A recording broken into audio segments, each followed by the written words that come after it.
Ética para Amador, de Fernando Savater. El arte de vivir la buena vida, el secreto de saber elegir entre el bien y el mal, y lo que él llama ética y libertad. Análisis por Mónica Sarmiento, Milagros Mujica, Denis Hidalgo y Roger Cleves. Capítulo 1. ¿De qué va la ética? El autor nos pretende enseñar lo que es principal en esta vida, las cosas que son imprescindibles para poder vivir de una forma normal, las cosas buenas y las cosas malas, lo que nos conviene y las cosas que no. Que hay algunas cosas que, pareciéndonos buenas, pueden ser perjudiciales para nosotros. Los hombres tenemos diferentes formas de pensar y por lo tanto el criterio de lo bueno y lo malo no puede llegar a ser nunca el mismo para todo el mundo.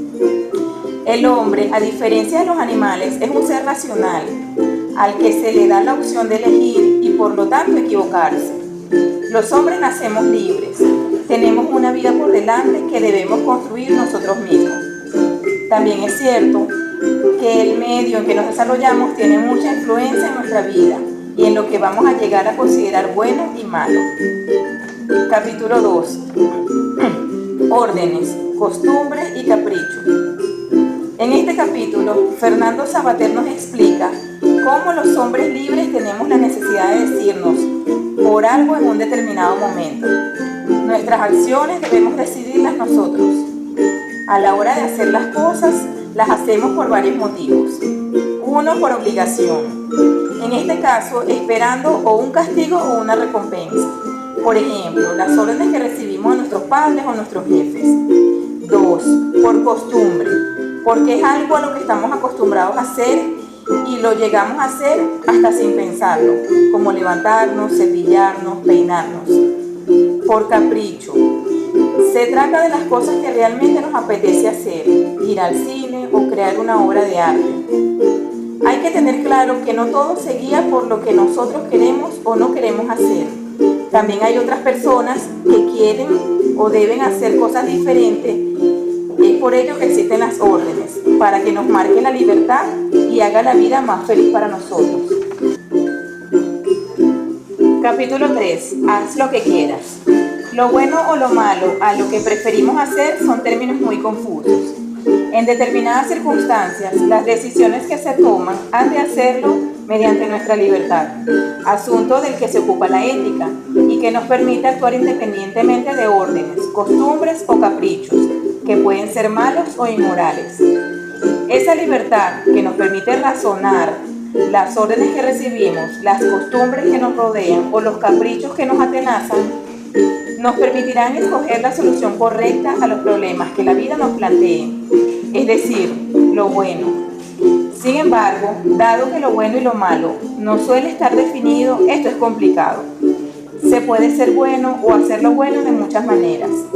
Hay que estudiar cada circunstancia y la intención de cada uno al realizar sus actos. Esto complica las cosas, al no haber ningún reglamento para hacer lo bueno. ¿Por qué hago esto?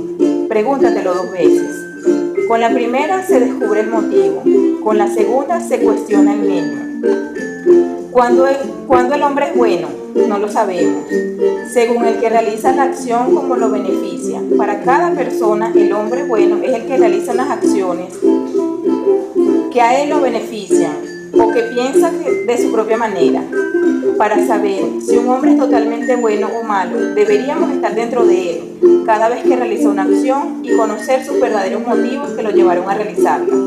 Milagros Mujica. Capítulo 4. Date la buena vida. Darte la buena vida en este contexto significa que debemos tomar las decisiones por nuestra propia cuenta, que debemos estudiar las situaciones desde nuestro punto de vista y elegir lo que nos crea lo que es conveniente. Cuando permitimos que alguien más tome nuestras decisiones, estamos renunciando a nuestra libertad. Como cuando queremos elegir estudiar una profesión que nos apasiona, pero nuestros padres intentan obligarnos o influenciarnos para seguir con las tradiciones familiares. No hay tampoco que confundir las cosas. Cuando se dice haz lo que quieras, no se refiere a que hagamos lo primero que se nos ocurra sin analizar, sino que haga las cosas que cree que es mejor revisando las opciones. A veces hay cosas que queremos y no resultan contradictorias, como por ejemplo, queremos hacer o lograr algo, pero no trabajamos duro en ello. Queremos, por ejemplo, ser futbolista o no queremos tener que entrenar todos los días. Capítulo 5. Despierta, baby. Quien busca la simplicidad nunca llega a hacer nada por sí mismo. Al hacer lo que verdaderamente nos hace bien, nos llena. El obtener bienes materiales y obsesionarnos con ellos no nos hace bien. Aquello que los demás envidian nos sirve y no perdemos en cosas, ganando las cosas vacías. Hay que descubrir lo que nosotros queremos. ¿En qué consiste el fondo de la buena vida? Para descubrir ese fondo hace falta la atención, reflexionar sobre lo que se hace y precisar el sentido de lo que nos mueve, hasta llegar a comprender por qué algo nos conviene y otras cosas no. Debemos apuntar a las cosas espirituales. Cuando tratamos a las personas con amor, felicidad, comprensión, todo eso que se nos devuelve. Debemos tener en claro que las cosas que nos llenan son las que nos brindan buenos amigos, la familia y el resto de las cosas que nos hacen felices. Busca la felicidad, no hay que envidiarla. Denis Hidalgo. Capítulo 6. Aparece Pepito Grillo. Se trata de darnos a conocer el objetivo de nuestra vida, que lo plantea como el de no ser imbéciles, que viene del latín báculos, que significa bastón. El imbécil es el que necesita bastón para caminar. Hay muchas clases de imbéciles. El que cree que no quiere nada, el que cree que quiere todo, el que no sabe lo que quiere ni se molesta por averiguarlo, el que sabe lo que quiere pero termina haciendo lo que no quiere y dejando para mañana lo que quiere, el que hace lo que quiere pero a toda costa y pierde la noción de lo que es bueno o malo para él. Lo contrario de ser imbécil es tener conciencia, que no es algo que tengan solo por unos pocos, sino que se desarrolla si uno quiere, como por ejemplo, saber que no todo da igual, lo que hacemos verdaderamente nos conviene, rechaza lo que no nos hace bien. Lo que consideramos que es malo es lo que nos deja darnos la buena vida, y para conseguirlo debemos ser egoístas y querer lo mejor para cada uno y para todos nosotros. Capítulo 7. Ponte en su lugar. ¿Cómo vivir la vida humana en compañía? A la ética lo que le interesa es la vida humana que transcurre entre humanos. El saber que solo entre dos hombres puede haber conversaciones, discusiones, etc. Aunque estos dos no tengan nada en común, pero se pueden poner a discutir sobre las razones que les hacen pensar así. Hay que tener claro que a los hombres que nos consideramos buenos los debemos tener muy cerca y a los que consideramos malos los debemos tener a distancia. Pero también debemos tener en cuenta que son humanos y aunque nosotros los consideremos malos, pueden darnos humanidad. Ponerte en su lugar y ver cómo las demás perciben las cosas. Reconocer a alguien como semejante implica sobre todo la posibilidad de comprenderle desde dentro, de adoptar por un momento su propio punto de vista. Al fin de cuentas, siempre que hablamos con alguien, lo que hacemos es establecer un terreno en el que ahora ese yo sabe que se convertirá en un tú y viceversa. Si hacemos el mal a los demás, nos lo hacemos también a nosotros mismos, porque ese mal nos va a ser devuelto, tarde o temprano.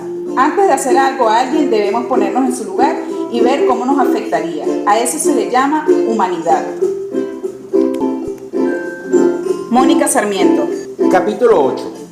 Tanto gusto. En este capítulo, el autor cambia todos los temas vistos anteriormente por la inmadurez de realizar lo que se establece y supone que todos debemos hacer para poder convivir en la sociedad en la que tenemos que desarrollarnos.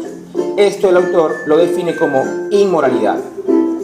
Lo que nos diferencia con los animales es que nosotros tenemos la capacidad de tener sensaciones denominadas placeres, de las cuales no debemos avergonzarnos.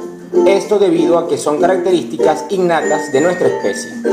No obstante, la sociedad ha creado un miedo a este placer, viéndolo como una distracción a las funciones diarias que tenemos con la comunidad, permitiendo que este tema sea un tabú entre los hombres y restringiendo el sexo de manera que la gente no se deleite con este. Los puritanos son aquellas personas que tienen miedo a lo desconocido y al placer. Se reprime dicha capacidad considerándose personas perfectamente morales, capaces de criticar el resto, siendo un pensamiento totalmente contrario a lo que puede darse de la ética. Con moderación, la diferencia entre el uso y el abuso es precisamente esa. Cuando usas un placer, enriqueces tu vida y no solo el placer, sino que la vida misma te gusta cada vez más. Es señal de que estás abusando el notar que el placer te va empobreciendo la vida. que ya no te interesa la vida, sino solo este particular placer. Si abusamos de un placer que es bueno, lo podemos convertir en malo. Si dependemos ampliamente de él, hay que disfrutar de los placeres, pero sin abusar de ellos, ya que entonces puede llegar a ser peligroso. Capítulo 9. Elecciones generales. ¿Cómo se relaciona y diferencia la política con la ética? La organización política preferible debiese respetar la libertad de las personas absteniéndose de las dictaduras y a su vez promoviendo la responsabilidad social de las acciones. Hay un gran rechazo hacia la política, ya que por lo general se hacen promesas difíciles de cumplir o que responden a las expectativas de la gente debido a que una gran exigencia por parte de las personas hacia los políticos.